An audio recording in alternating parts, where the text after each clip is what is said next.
하나님의 말씀 히브리서 11장 10절부터 보시겠습니다. 11절부터 보시겠습니다. 히브리서 11장 11절. 민수기. 알아서 새겨서 들으십시오. 민수기 11장 11절.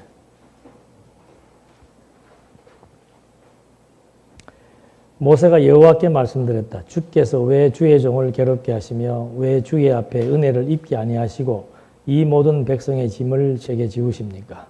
제가 이 모든 백성을 잉태하였습니까?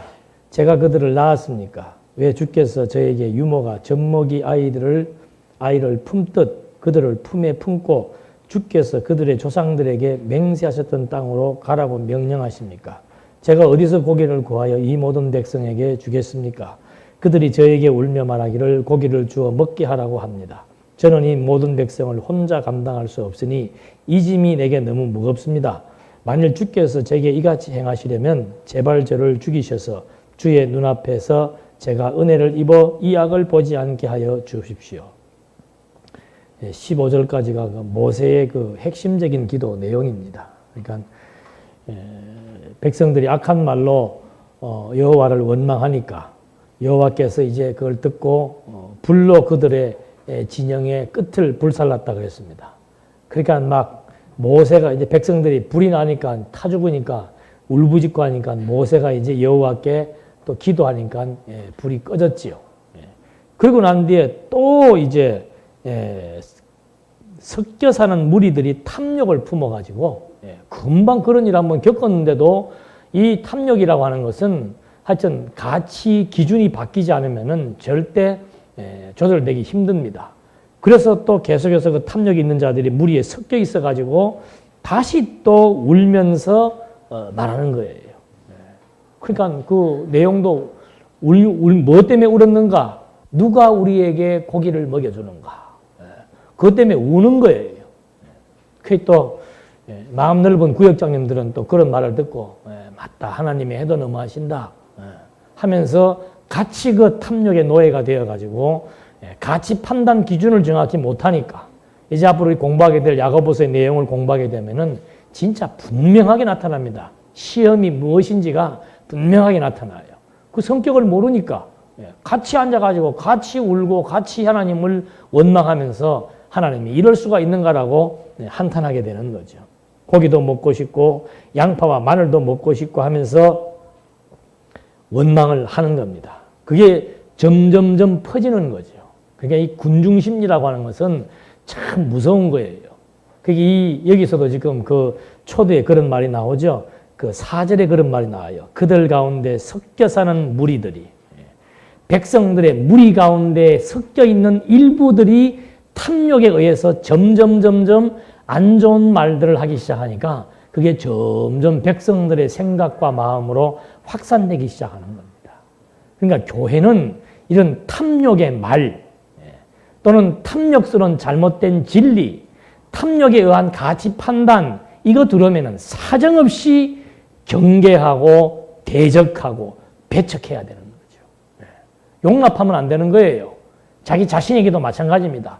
불만과 불평이 싹 튼다. 사정없이 하나님의 말씀으로 제거시켜 버려야 되는 겁니다. 그래서 욕심이 잉태하면, 욕심에게 묶이기 시작하면 점점 욕심이 치밀어 오르게 되는 겁니다. 그러니까 그 예수님도 원수가 있을 때 문제가 있으면 그날 저녁으로 다 해결해 버려라. 했을 때 해결해 버려라.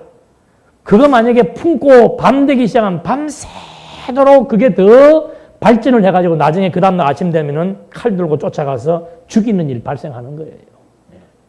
그래서 이 욕심 조절하지 못하면은 결국은 자기 실패하는 겁니다. 자기 관리에 실패하는 것이고, 가정 파괴시키는 것이고, 결국은 자기 인생 다 끝나버리는 겁니다. 그래서 이 욕심이라고 하는 것이 이만큼 무서운 거예요.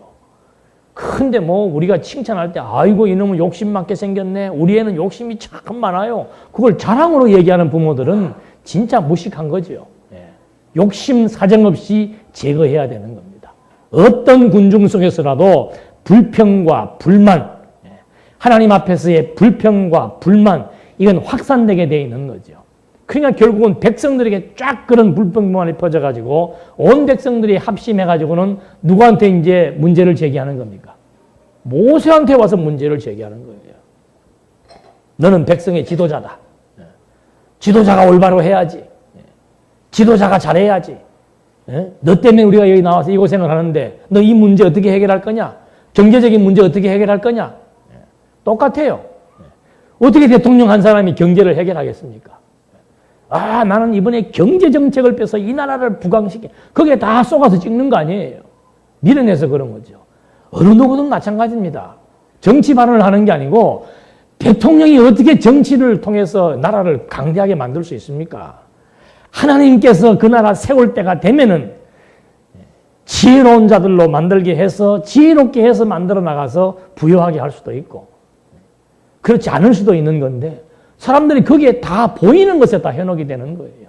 그러니까 벌써 이 민중 속에 하나의 독초가 딱 자리 잡으니까 점점점 확산되기 시작해서 온 민중들이 그 다음에는 자기들의 눈에 보이는 모세에게 전부 항가하기 시작하는 겁니다.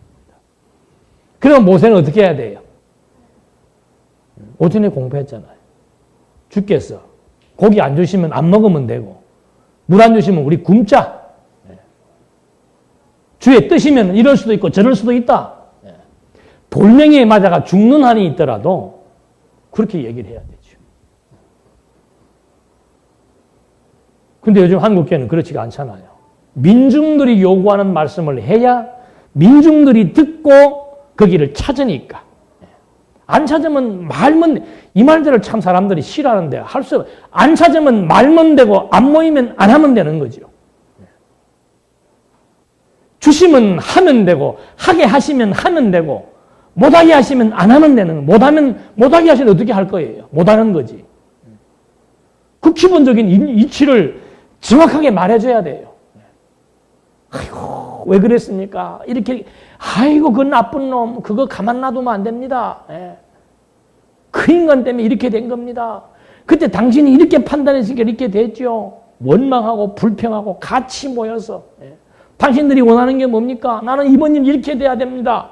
저런 일 저렇게 해야 됩니다. 맞습니다. 이런 백성들에게 지인 끝에 불이 났을 때 모세가 뭐 했습니까? 11장 1절에 뭐가 나와요? 모세가 하나님 앞에 뭐 했어요? 기도하니까 진영 끝에 났던 불이 꺼졌습니다. 여러분 이 문제를 해결할 수 있는 유일한 방식은 기도밖에 없습니다. 이게 한국교회의 신앙 패턴 아니에요. 그래서 특히 백성들이 하는 기도보다는 누가 하는 기도가 지도자가 하는 기도가 훨씬 더 능력이 있는 것으로 성경에 있으니까 그 의미 파악 못하고서는 얘기해서 모든 문제를 이쪽으로 다 몰고 와가지고는 막 기도 만능이 이래서 나오는 거라 그 말입니다. 그것이 내 욕망인지도 모르고 세속적인 욕망인지 신령적인 뜻인지도 알지 못하고 성령의 소욕인지 육체의 소욕인지도 모르고 그냥 기도만 하면 다 이루어 주는 것으로 잘못 생각을 해서 완전히 기독교가 세속주의화 되는데 아주 큰 기여를 하고 있다 이 말입니다. 아니에요. 여러분들이 전부 다 원한다 할지라도 아닌 것은 아니라고 말씀드려야 되죠. 듣기 싫어 떠나가는 한이 있더라도 하나님은 이런 분이라고 성경대로 말해야 되는 거예요. 여러분 욕심은 기도한다고 되는 것 아닙니다. 저는 가끔 주변 친구들이 아파서 이제 뭐 통화를 하면은 야 승일아 네가 목사니까 좀 기도 좀 많이 해주면 낫겠나? 이번에 어떤 사람이 와서 자기 기도해주면 낫는다고 왔는데 그거 계속 받아야 되나? 얘기해 주죠. 내가 물론 친구 위해서 안타까운 마음으로 기도는 하지만 내가 기도해서 낫는다고 할 것 같으면 나는 지금 온갖 병 다 고쳤을 거다. 네가 네 마음을 평안하게 다스릴 수 있는 그런 생각을 하는 것 외에는 다른 방법 없다. 네가 편안한 마음 가지게 되면 그때 네 몸 자체 내에서 좋은 세포가 나와서 암세포를 이길 수도 있는 것이고 네가 불안하고 초조하고 두려워하고 원망하고 증오한다면은 계속해서 암세포는 증식될 것이다. 그 이상 무슨 말을 해줘요? 기만한다고? 내가 그냥 밥을 굶고 너를 위해 기도하고 있고 낮밤으로 기도하고 있다? 기만하는 거죠. 아닌 것은 아니라고 말해줘야 돼. 그 모세는 지금 그렇지 못한 거예요. 백성들의 원망 앞에 주눅이 든 거예요. 때로 몰려들어서 모세를 공격을 하니까 거기에 대해서 당당히 제트하지 못하고 하나님 앞에 하는 기도가 뭔가? 주께서 왜 주의 종을 괴롭게 하시며. 한번 적어보십시다. 이 기도 내용. 주께서 모세를 어떻게 했다? 괴롭게 했다. 진짜 하나님께서 모세를 괴롭게 하신 거죠? 그래요, 안 그래요? 하나님이 모세 괴롭게 했잖아요. 백성들 이래가지고 지금 백성들이 모세 원망하니까. 모세가 괴로워요, 안 괴로워요? 괴로워요, 안 괴로워요? 대화를 좀 하십시다. 괴로워요, 안 괴로워요? 답은 안 괴로운 것 같은데 내 생각은 보니까 뭐 한 것 같아요? 괴롭겠지.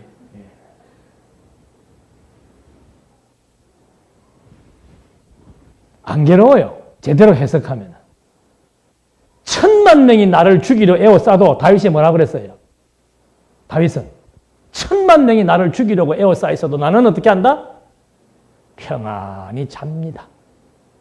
그게 신앙이에요. 다윗은 왜 그랬을까요? 무뎌가지고 단순해서 여호와는 나의 목자시니 내게 부족함이 없으리라고 하는 하나님에 대한 확신이 있은 거예요. 하나님이 다 해나가신다. 너희들이 아무리 나를 원망하고 나를 죽이려고 해도 주의 뜻이 죽으면 죽는 거고 주의 뜻이 사는 거면 당신들이 나를 아무리 죽이려고 해도 나는 안 죽는다. 여호와께서 내 왕위가 오래 간다고 약속을 했기 때문에 하나님이 정해놓은 기간 동안 나는 반드시 왕위를 보존하며 살게 돼 있다. 그게 믿어지니까 10,000,000명이 죽이려 해도 끄떡도 안 했단 말입니다. 근데 모세는 뭐예요? 백성들이 배고프다고 원성을 하니까는 하나님 앞에 뭐 한 거예요? 여호와여 나 괴롭습니다. 네가 왜 괴롭냐 이 말이죠. 지금 해석이 지금 뭔가 안 된 거예요. 두 번째, 왜 주 앞에 은혜를 입게 아니하시고 이 모든 백성의 짐을 제게 지우십니까? 주께서 모세에게 뭘 지운 거예요? 짐 지운 거예요. 맞아요? 틀려요? 이제 처음에 이거를 마지막 가서 해야 되는데 짐 지운 거 맞잖아요. 온 백성들이 다 누구 중심으로? 그러니까 짐 지은 걸로 생각을 되지. 하나님이 인도합니까? 모세가 인도합니까? 모세가 착각을 한 거예요, 지금. 자기가 무슨 백성들을 다 여기 뒤에 보면 그 말이 나와. 제가 제일 듣기 싫어하는 소리가 이거예요. 저 12절에 제가 이 모든 백성을 잉태하였습니까? 제가 그들을 낳았습니까? 왜 주께서 저에게 유모가 젖먹이 아이를 품듯 그들을 품에 품고 주께서 그들의 조상들에게 맹세하셨던 땅으로 가라고 명령하십니까? 뭐 하라고 그래? 품으라 그러잖아. 언제 하나님께서 모세 보고 백성들을 품으라 그랬어요? 주의 종은 백성들을 품어야 돼. 교인들을 품어야 된대.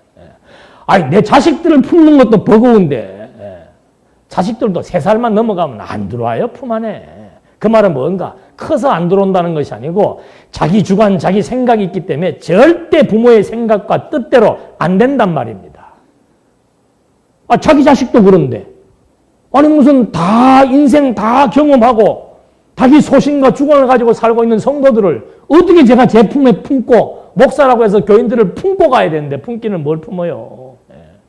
아이고 그래도 목사님 목사가 품어야죠. 난 목회하면서 그 소리 많이 듣는데 나 정말 그런 소리 듣기가 싫어. 달리 듣기 싫은 게 아니고 아니 내가 품을 수 있는 능력이 있어야 품지요.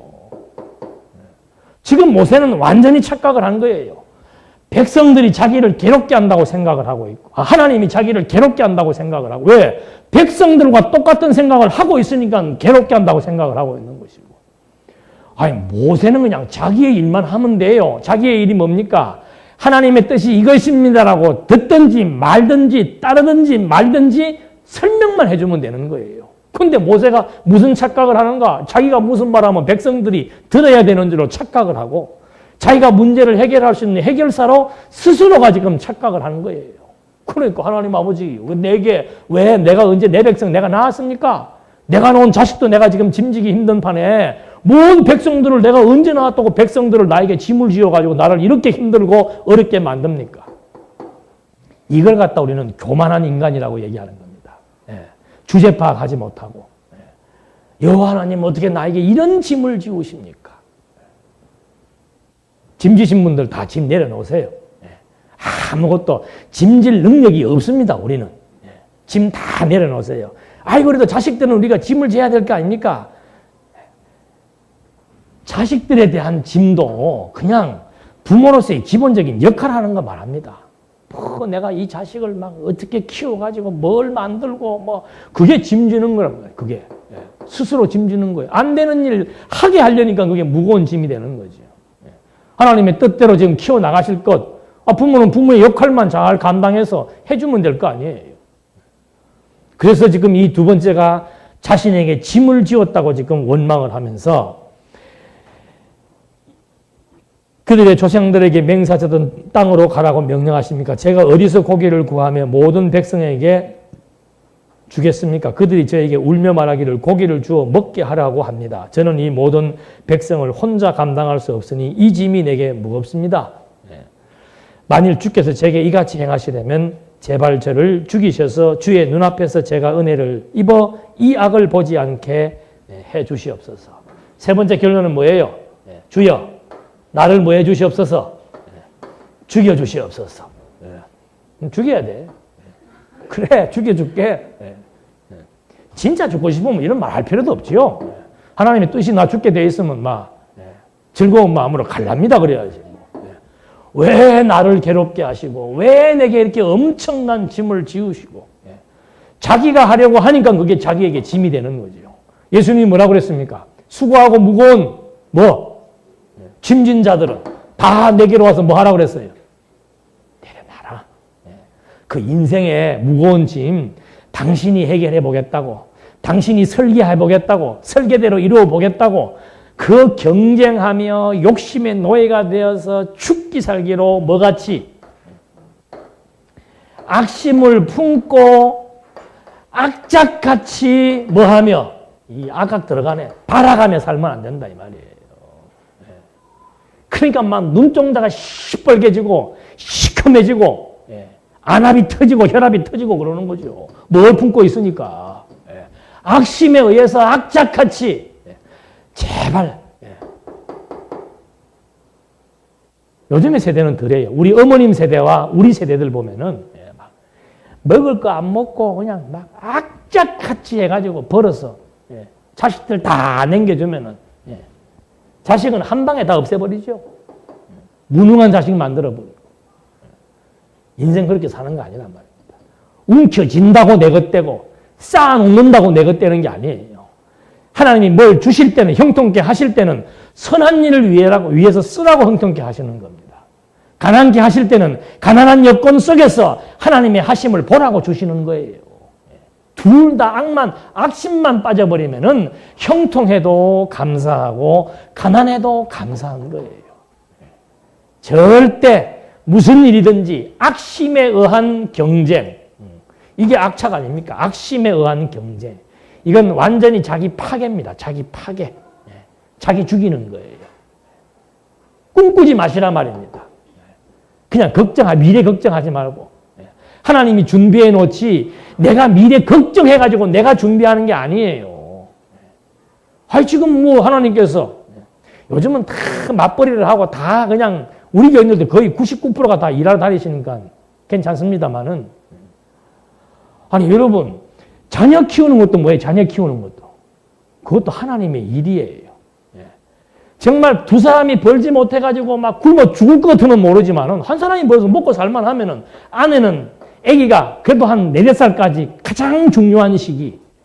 그 아기의 심성이 만들어지고 그 아기의 인격이 조성이 되고 우리도 그거 다 경험했잖아요. 학교 갔다가 집에 들어와서 집에 아무도 없으면 어떻게 해요? 그것처럼 애들이 썰렁하고 막 싫고 방황할 수밖에 없는 게 없습니다. 여건만 되면은 어머니의 역할은 그래도 사춘기 때까지는 애들을 좀 잘 돌보면서 바른 심성을 키워줄 수 있는 여건 되면 그렇게 하면 되죠.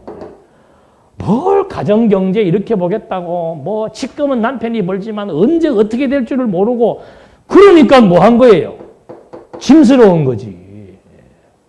여러분, 자기가 낳은 자식 부모처럼 사랑을 주고 부모처럼 관심 갖고 부모와 그 애틋한 사랑으로 키우는 그 이상의 투자가 어디가 있습니까? 근데 요즘 젊은이들은 안 그런 것 같아. 애는 막 낳을 때 힘들게 안 나서 그런가? 네. 조금만 크면은 2살, 3살 때부터 어디로 보내요? 위탁교육 시켜놓고서는. 그리고 나가서 막 미시족이라 그래가지고 엄마 아닌 척하고 나가가지고 막 돈 그거 벌어봐야 다 들어가. 애들 그 맡기는 돈이 보통이 아니더라고 보니까요. 그거 뭐 7, 80만 원, 돈 100만 원 벌겠다고 애기의 그 심성 망가지는 건 생각 안 하고 다른 쪽으로 흘러 들어갔네. 그래 봐야 진짜 중요한 거 놓치는 거예요. 진짜 중요한 거.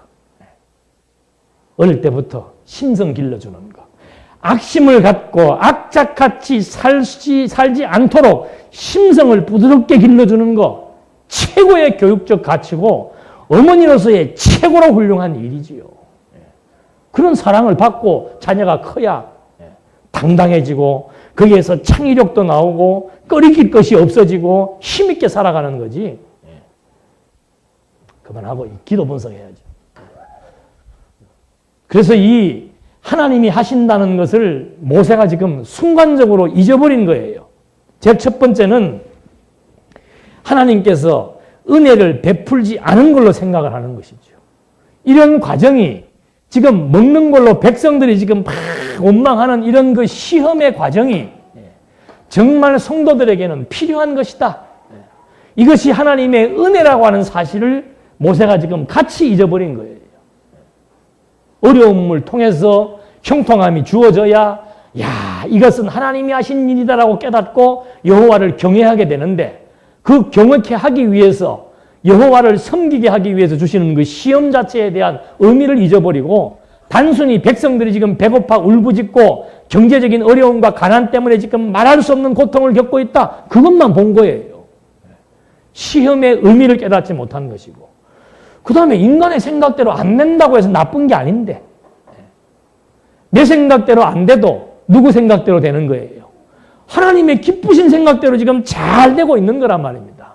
그 해석을 못하니까 인간의 생각대로 안 된다고 불신, 원망하는 그것을 모세도 똑같이 생각을 해가지고 하나님 앞에 자기를 죽여달라고 호소하는. 그리고 지금 여기까지 오면서도 하나님이 지금 계속해서 뭐 한 거예요? 하나님께서 인도한 거예요. 모세는 그냥 도구입니다. 도구. 도구가 자기가 주체인 줄로 지금 착각을 한 거예요. 자기가 무슨 백성들을 품에 품고 인도해야 되는 줄로 착각을 하니까 그것이 짐이 되고 그것이 자기에게 괴로움으로 다가오는 거죠. 백성들이 모세를 잘 따르고 모세를 칭찬하면 모세는 또 어떻게 하겠어요? 이런 모세라면은 자기가 또 뭔 대단한 능력이 있는 줄 알고 우쭐대고 진짜 자만해질 거 아니에요. 백성들이 원망한다고 기죽고 포기하는 거하고 백성들이 칭찬해주면 자만하면서 기사는 거하고 똑같은 이치예요. 그래서 우리는 세속적인 것 때문에 기가 살아나거나 세속적인 것 때문에 기가 죽는 것은 둘 다 하나님의 인도하심에 대한 불신앙적인 요소라 그 말입니다. 일이 좀 잘 풀린다고 우쭐대고 일이 좀 안 된다고 기가 있는 대로 꺾여가지고 땅이 꺼져라고 한숨을 쉬고 원망을 하고 둘 다 불신앙이에요. 둘 다 불신앙. 하나님이 하신다니까요. 하나님이 인도하시더라 말입니다. 애굽에서 해방시킨 거 하나님이 해방시켰습니다. 모세는 짝대기 들고 이거 한 거밖에 없어요. 봉사 지팡이 들고 걸어가듯이 모세는 짝대기 그거 해라 그러면 그 바다 가리키는 거밖에 없어요. 가리키는 것도 안 가리키고 지 성질 난다고 막 물을 치고 해도 갈라졌잖아요. 구름기둥, 불기둥이 알아서 다 지금 몇 년 동안을 인도해 온 거예요. 그거 잊어버리면 금방 여기에 무슨 씨앗? 탐욕의 씨앗이. 싹트네 우리 주일학교 그 노래 있더만. 싹트네. 이거 싹트는 거 알아야 돼. 이거 싹트는. 하나님이 인도하신다는 것 있는 그 순간에 이것은 싹트게 되어 있는 거예요. 왜? 이 토양이 완전히 탐욕이 싹트기에 너무너무 좋은 토양이니까. 본능이라고 하는 것은. 그래서 이 지혜가 주어지지 않으면 누구든지 이쪽으로 갈 수밖에 없는 겁니다. 신앙이 이렇고 저렇고 뭐 말 필요 없습니다. 그런 말쟁이 되려고 하지 말고 그냥 자기 점검해 보면 알아요. 내가 지금 마음이 편안한지. 정말 눈 뜨면서도 오늘도 밝은 미소가 지어지면서 하나님께서 오늘의 하루를 어떻게 인도해 나가실 것인가. 오늘 하루를 나를 어떻게 생각을 이끌어 나가시고 내 친구들 주변에 누구를 어떻게 만나게 해서 하나님이 하심을 또 배우면서 저녁 시간에 다시 한번 여호와께 감사하고 찬송할 수 있게 하실 것인가. 이런 생각과 마음으로 시작을 하고 이런 생각과 마음으로 정돈을 하면서 하루 저녁을 마감하는 거. 그거 지혜자지요. 눈 뜨면서부터 그냥 팍 해가지고. 신앙은 간단합니다. 하나님 인도하심에 대한 인정, 감사와 평안 나오는 것이고 자기가 자기 인생길, 자기 생각대로 안 된다고 해서 불평과 원망, 그건 그때부터 탐욕이 싹이 터서 결국은 패배하는 삶으로 이끌어지는 것이고 이론적인 거 다 물론 중요합니다만은 내 심리 상태만 정확히 파악을 하면은 말이 필요 없어요. 그래서 여기에서 지금 모세가 이런 하는 기도도 역시 이런 중요한 문제를 제대로 인식하지 못하니까 되는 일, 안 되는 일을 지금 정확히 합니다. 다윗은 보십시오. 골리앗과의 싸움에서 이기겠어요? 지겠어요? 어느 누가 보더라도 다 지잖아요. 근데 하나님께서 이기게 하시면 이긴다니까요. 그러니까 되는 일과 안 되는 일, 되게 하신 일과 안 되게 하신 일, 그걸 정확히 판단할 수 있어야 되는 거죠. 그거 되면은 해야 될 일과 안 해야 될 일도 그냥 쉽게 판단이 되는 것이고, 그 다음에 기다려야 될 때와 시작해야 될 때와 끝마칠 때를 아는 거예요. 때를 아는 거예요. 때를. 그 얼마나 기가 막힌 지혜입니까, 이것이. 그러니까 실수할 필요 없는 실수가 안 되는 거죠. 되는 일과 안 되는 일 판단할 수 있지요. 해야 될 일과 하지 말아야 될 일 판단할 수 있지요. 시작할 때와 마칠 때와 쉴 때를 판단할 수 있지요. 그게 지혜 아닙니까? 지혜. 그래서 하나님께서 이런 걸 지금 모세에게 깨닫게 해주시기 위해서 이런 백성들의 마음을 움직이고 하나님이 하시는 뜻과 섭리의 목적을 지금 주지시키기 위한 교육적 과정에서 이런 것들이 하나씩 주어진 것이죠. 16절에 보니까 여호와께서 모세에게 말씀하셨다. 이스라엘의 장로들 중에서 내가 백성의 장로와 감독자라고 알고 있는 사람들 70명을 모으고 그들을 회막으로 데려와 거기서 너희와 함께 서게 하여라. 왜? 모세가 혼자 한다고 말이 많으니까. 70명 불러 세워라. 내가 내려가 거기서 너와 함께 말하고 내게 임한 영을 그들 위에도 임하게 하겠으니 그들이 너와 함께 백성의 짐을 질 것이며 내가 혼자 지지 않을 것이다. 하나님이 그대로 해주는 거예요. 백성이 짐졌다가 아우성되니까 그래? 그럼 내가 70명 보내주마. 70명 보내서 내가 너에게 임했던 성령의 역사 그거 그대로 그들에게도 하게 해서 그래 그 집 내가 분산시켜 주겠다. 18절 너는 백성에게 말하기를 내일 너희는 자신을 거룩하게 하여라. 너희가 고기를 먹게 될 것이니 이는 너희가 여호와께서 들으시도록 울면서 누가 우리에게 고기를 주어 먹게 할까? 이집트에서는 우리가 행복하지 않았던가? 라고 하였기 때문이다. 여호와께서 고기를 주셔서 너희로 먹게 될 것이다. 너희가 하루나 이틀이나 닷새나 열흘이나 20일만 먹을 뿐 아니라 냄새가 너희 코에 넘쳐서 싫어할 때까지 한 달 동안 먹을 것이니 이는 너희 가운데 계신 여호와를 너희가 거부하고 주 앞에서 울며 왜 이같이 우리가 이집트에서 나왔던가 하고 말했기 때문이다. 하나님의 응답이에요. 하나님의 응답. 고기 달라고 그러니까 며칠 동안. 여러분 생각해 보십시오. 우리 돼지고기 한 끼만 먹어도 그 다음날부터 한 일주일 동안 어떻게 해요? 그 삼겹살 냄새도 맡기 싫잖아요. 근데 하나님께서 고기 달라고 그러면 하나님도 참 고약하셔. 고기 달라고 그러니까 한 달 동안 어떻게 해주겠다? 양껏 그건 질리게 한다는 거죠. 너들이 그래 욕심 부렸지? 그 탐욕의 끝이 무엇인지를 내가 깨닫게 해주겠다 그 말입니다. 인간의 양에 차는 거라는 것은 없다. 욕심은 채워지지 않는 것인데 그래 그 알량한 욕심 내가 한번 본때 보여주마. 한 달 동안은 그냥 계속해서 고기만 먹게 해주는 것이죠. 그래도 여러분 그래도 뭐 좀 해봤으면은 돈 좀 한번 양껏 벌어봤으면은 고기야 한 달 동안 먹으면 질리겠지만 돈은 어떻게 해요? 예. 들어와도 어떻게 예. 좋은 것인데 똑같아요. 그 여러분 우리 드라마 같은 거 보면 나오잖아요. 남편이 월급쟁이 할 때는 시간 딱 되면 어떻게 해요? 집에 딱 들어오고 친구들하고 회식해도 포장마차에서 간단하고 딱 들어오고 또 쉬는 날이면 식구들하고 놀러 가는데 사업이 번창하기 시작하면 어떻게 돼요, 이제? 사업 때문에 집에를 점점 못 들어오기 시작을 하고 그 대신에 뭔 갖다 줘요? 돈은 갖다 주지요. 사람이 돈만으로 사는 건 아니에요. 자녀들도 무식한 부모들이나 자녀를 돈으로 키우려고 그러고 무식한 남편이나 아내를 돈으로 만족시키려고 하는데 그 돈 가지고 남편도 아내도 제각각 나중에는 어떻게 사는 거예요? 전부 육체의 본능의 노예가 되어져서 각각 자기의 삶을 즐기는 거예요. 가정 파괴되는 거죠. 그러니까 많다고 좋은 게 아니에요. 많다고. 많이 주어진다고 좋은 게 아니란 말입니다. 주어진 것에 대한 이유와 목적과 의미를 알고 바르게 용도를 사용하는 것이 중요한 것이지 그거 많다고 좋은 게 아니란 말입니다. 여러분 칼이라고 하는 것도 그걸 잘 드는 칼이 주방장한테 가야 어떻게 돼요? 칼의 역할을 잘해가지고 빛이 나는 건데 그 날카로운 칼을 만약에 3살짜리가 만진다면 어떻게 되는 거예요? 큰일 나는 거죠. 그 날카로운 칼을 범죄자에게 주어지면은 그것도 살인 무기로 쓰이는 것이고 아무리 중요한 칼이라고 하는 것도 누구의 손에 의해서 어떻게 쓰여지는 용도에 따라서 이것은 살인기구가 될 수도 있고 이것은 너무너무 훌륭한 도구도 될 수 있는 거죠. 이래서 지금 하나님께서 이렇게 어리석은 기도를 하니까 하나님께서는 이러한 응답을 지금 해주시는 겁니다. 그러면서 몇 절 할 차례죠?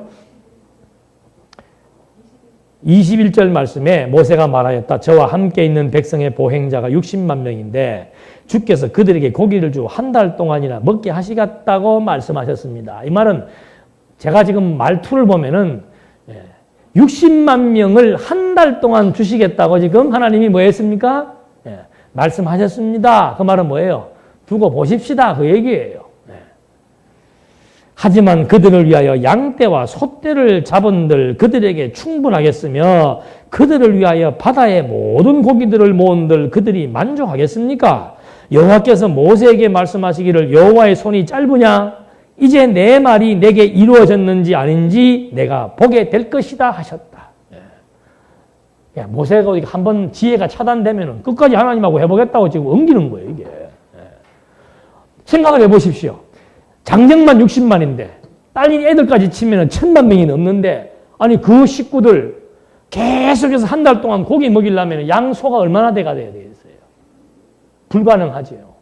그게 모세도 뭐 바다에 그 고기 뭐 주변에 있는 고기들 다 생선들 해봤던들 이거 뭐 며칠이나 먹겠습니까? 하나님 뭐라고 그래요? 해보자. 그 예수님도 그러잖아요.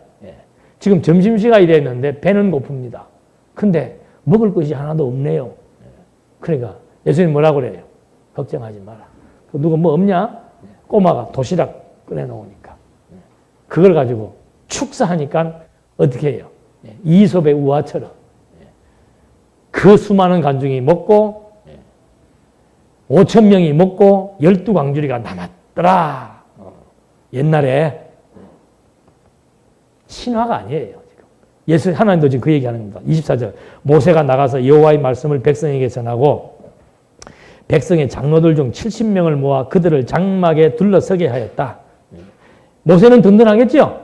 70명이 모세 주변에 지금 딱 진치고 있으니까 돌멩이를 맞아도 70명이 먼저 맞을 거고 여호와께서 구름에 휩싸여 내려오셔서 그에게 말씀하시고 그에게 임한 영을 70명의 장로들에게도 주시니 그 영이 그들 위에 머물 때 그들이 예언하였으나 다시는 하지 않았다. 한편 진영에 2사람이 남아있었는데 한 사람의 이름은 엘리시고 다른 사람의 이름은 메라시였다. 그들 위에도 그 영이 머물렀으니 그들은 명단에 기록된 사람들이었으나 장막으로 나가지 않아 진영에서 예언하였다. 한 소년이 달려가서 모세에게 보고하기를 엘닷과 메닷이 진영에서 예언하고 있습니다 하고 말하니 청년들 중 하나인 모세의 보좌관 눈의 아들 여호수아가 대답하여 말하기를 나의 주인 모세여 그들이 하지 못하게 하십시오 하니 모세가 그들에게 말하였다. 내가 나를 위하여 질투하느냐? 여호와께서 그분의 영을 모든 백성에게 주셔서 모든 선지자가 되게 하셨으면 좋겠다. 모세와 이스라엘 장로들이 다시 진영으로 돌아왔다. 바람이 여호와께로부터 나와 바다에서부터 메추라기들을 휘몰아와서 진영 위에 떨어뜨렸는데 이쪽으로도 하룻길 저쪽으로도 하룻길이 되도록 진영 사방 위에 지면에 2규빗 높이로 쌓였다. 그러니까 한 규빗이 45cm 됩니다. 그러니까 한 1m가 되도록 이쪽 저쪽으로 지금 꽉 뭐가 쌓인 거예요. 옛날 우리로 말하면 참새구이. 메추라기가 지금 꽉 쌓여 있는 거예요. 고기가 아직 그들의 잇새에 있어 씹히기도 전에 여호와께서 백성에 대하여 진노하시고 그 백성을 매우 큰 재앙으로 치셨다. 그곳의 이름을 기브롯 핫다아와라 불렀으니 이는 탐욕에 사로잡힌 백성들을 거기 장사하였기 때문이다. 백성이 기브롯 핫다아와에서 하세롯으로 진행하여 거기에 머물렀더라. 그러니까 하나님께서 이제 백성들의 그 탐욕에 의한 원망, 그 끝이 무엇인지를 깨닫게 해주는 것이죠. 내가 능력이 없어서 지금 너희들 그런 줄 아느냐. 내 능력 보여주겠다. 하나님의 능력을 확실하게 계시해 주는 겁니다. 그러고서는 백성들의 탐욕대로 안 되도록 그 막 씹어가지고 단맛, 고기 그 단맛을 보면서 꼴깍꼴깍 삼키기도 전에 이빨이 껴있을 때 어떻게 해버리는 거예요? 다 그냥 진멸시켜버리는 것이죠. 그래서 백성들로 하여금 야 인간의 욕망의 끝은 무엇이고 하나님의 능력은 대단하고 하나님이 하시고자 할 때는 반드시 할 수 있다. 하나님에게 불가능이란 없다. 그 사실을 알게 하고 어리석은 인간의 욕망과 탐욕의 잘못을 지금 정확하게 여기에서 확인시켜 주는 것이죠. 그래서 이왕 이렇게 하실 바에 하나님께서는 그냥 처음부터 고기를 주시면 좋을 텐데 꼭 하나님께서는 쉽게 안 하죠. 쉽게. 쉽게 해주면 뭘 몰라요. 쉽게 되면은 저절로 된 줄 안다니까. 쉽게 되면은 자기가 지혜롭거나 아니면 우연이 되었거나 그래서 감사를 몰라요. 반드시 하나님께서 하시는 일은 어려운 과정을 연단의 과정을 통해서 주어져야 이거 진짜로 하나님이 세우셨고 하나님이 보호하시고 하나님이 인도하시니까 우리 모든 것 하나님의 뜻대로 되게 되어졌다는 사실을 알고 여호와만 의지하며 살아갈 수 있는 여호와 경외케 하기 위한 방법적인 수단으로서 이렇게 섭리를 하시는 것이죠. 그렇게 해서 실컷 보여주고 난 다음에 애굽의 쾌락을 잊게 해주고 정말 더 나은 하나님의 약속이 주어져 있다는 사실을 알게 해서 하나님께서 인도해 나가신다라고 하는 것. 그러니까 하나님의 섭리는 지금 과거 애굽에서 해방했지요. 그 다음에 지금 현재 광야에서 시련을 겪습니다. 이 시련을 지금 하나님께서 견디고 이기게 하기 위해서 이들에게는 또 미래에 뭐가 있습니까? 약속이 주어져 있습니다. 이게 가나안 땅이죠. 이걸 믿어지게 하시려고 여기보다는 여기가 좋다는 사실을 여기에서 알게 해주시려고 여기에 대한 추억을 어떻게 하는 겁니까? 다 잘라버리는 거예요. 애굽에서는 고기도 많았고 마늘도 많았고 양파도 많았고 그래도 애굽이 좋았는데 아니다. 고기 실컷 먹어봐라. 그거 좋은 건가? 너희 욕망대로 해봐라. 그거 좋은 건가? 그거 사정없이 하나님께서 알게 하기 위해서 광야의 시련 과정을 통해서 그거를 차단시켜 놓는 거죠. 욕심이 잉태한 즉 죄를 낳고 죄가 장성한 즉 사망에 이른다. 인간의 욕심의 노예가 되어 산다는 것이 얼마나 피곤한 인생길인가 그걸 지금 확인시켜 주는 거예요. 그렇게 해서 이들로 하여금 반드시 하나님의 인도하신다는 사실을 현장에서 깨닫게 해주시는 거죠. 하나님이 해나가신다. 능력 보여주고 하나님이 인도하신다는 확신을 줍니다.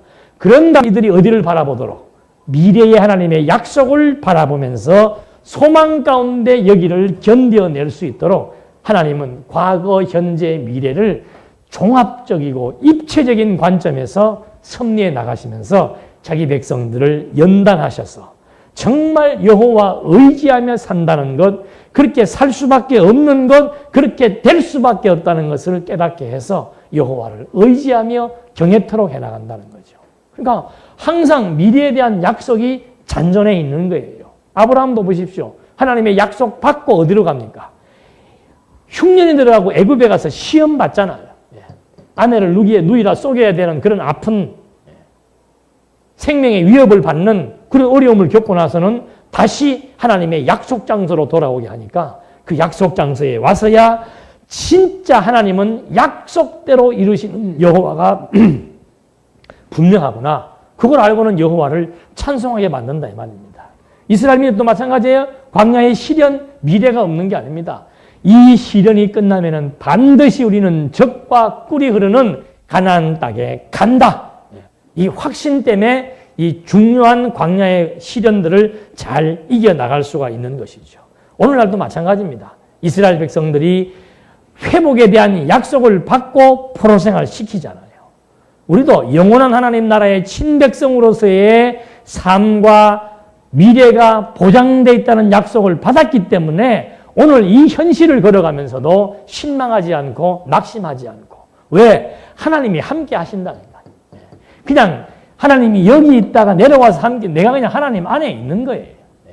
하나님이 내 생명, 기운 주어서 생명 존재하게 하고 내 모든 삶의 전 과정의 여정들, 이스라엘 민족들 40년 광야길 걸어간 것처럼 다 아름답게 정해놓으시고 때를 따라 아름답게 섭리해 나가신다라고 하는 거. 오늘의 내 위치에서 내가 무엇을 하며 사는 것이 하나님의 기쁘신 뜻인가? 그거 바르게 판단해서 하나님이 맡겨주신 역할, 은사, 직임과 직무 따라서 그거 열심히 하시면서 살면 되는 거란 말입니다. 미래에 대해서 염려할 것 없습니다. 미리 준비하지, 내가 준비하는 거 아니라고 그랬잖아요. 하나님이 다 준비해 놓으시고 하나님이 책임지고 인도해 나가십니다. 계산하는 것처럼 하나님 앞에 어리석은 모습은 없는, 계산하며 살면 안 돼요. 모세도 그러잖아요. 지금 사람이 몇 명인데 이 많은 식구들을 어떻게 하나님 고기를 다 먹일 수 있습니까? 그 계산하는 거예요.